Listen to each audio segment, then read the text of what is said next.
There are moments in our lives when we have moments of major timeline collapse. So if you can imagine, there's a large multitude of timelines in front of you available to you at all times.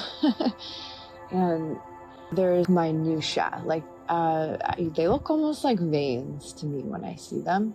Those little small veins, branches of veins where you are going to make a decision and it's going to lock you into, then maybe it connects into a larger artery, as you could say. So there's almost like highways, you could think of it that way too, of where there's merging of micro timelines into macro timelines.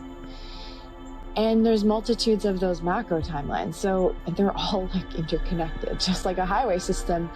You could take an exit somewhere on a macro highway you're on and end up through some back roads, ways, but eventually find your way back to another highway that you had been traveling before.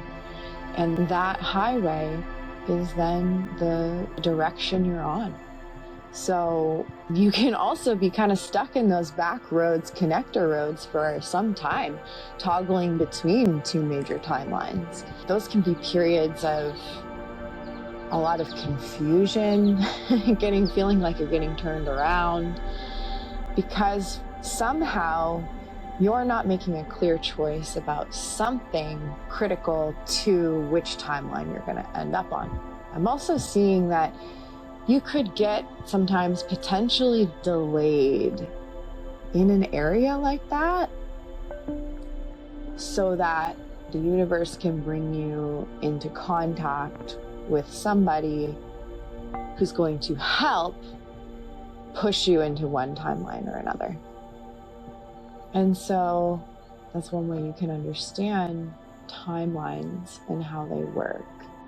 At some point, you can imagine more of those macro timeline merging, highways merging to become one. Once you reach one of those junctures and cross into that other timelines that were parallel to the direction you were going, that were still accessible to you before, but now there's no pathway to collapse. And that's often when we hit milestones in life where we make big choices that take us in a direction. Even if you're super happy and aligned with the timeline you've gotten on and you're excited about what's unfolding in your life, often for people, especially people who are highly sensitive, you will feel and grieve different versions of self that never came to fruition in this experience, and different pathways that you could have gone.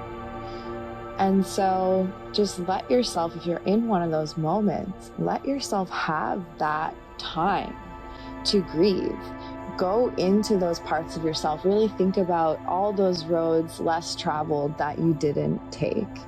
Or maybe they were roads more traveled. It could have been the conventional decision in some cases, and you need to mourn that you are not going to, fit into some identity or standard that maybe was expected of you, that you held some onto that as well and made some meaning of it. There was some version of you that succumbed totally to that external pressure on your being of the directions and decisions that you make. And so grief can arise in the physical body, sensing and feeling the change in the energetic availability of those timelines to you. Once you kind of get through the examination and the feeling and the just allowing yourself to feel it all and process it out, or hold on to parts of it that shine a beautiful light on something you've uncovered about yourself or your human experience, you can also start to feel lighter and more focused. You don't hold as much for some time. You're not holding those timelines in your system anymore. And so that brings some clarity. You get to a place of clarity if you're doing the work, if you're doing the shadow work, if you're allowing natural grieving processes to unfold and honoring and respecting your human experience. And that is a really positive thing. You then have new availability, a new space in your timeline for the new roads and branches that will arise, because they will. You're in now a timeline that will fork off into more timeline. Life is an ever expanding, ever changing journey, but that expansion, you can think of it as a pulsation out and in, expansion and contraction, because you're losing timelines and then you're gaining more, and you're losing timelines and you're gaining more. And it's like the heartbeat. It's the heartbeat of our human experience and the rhythm behind all of the other multifaceted parts of this human experience.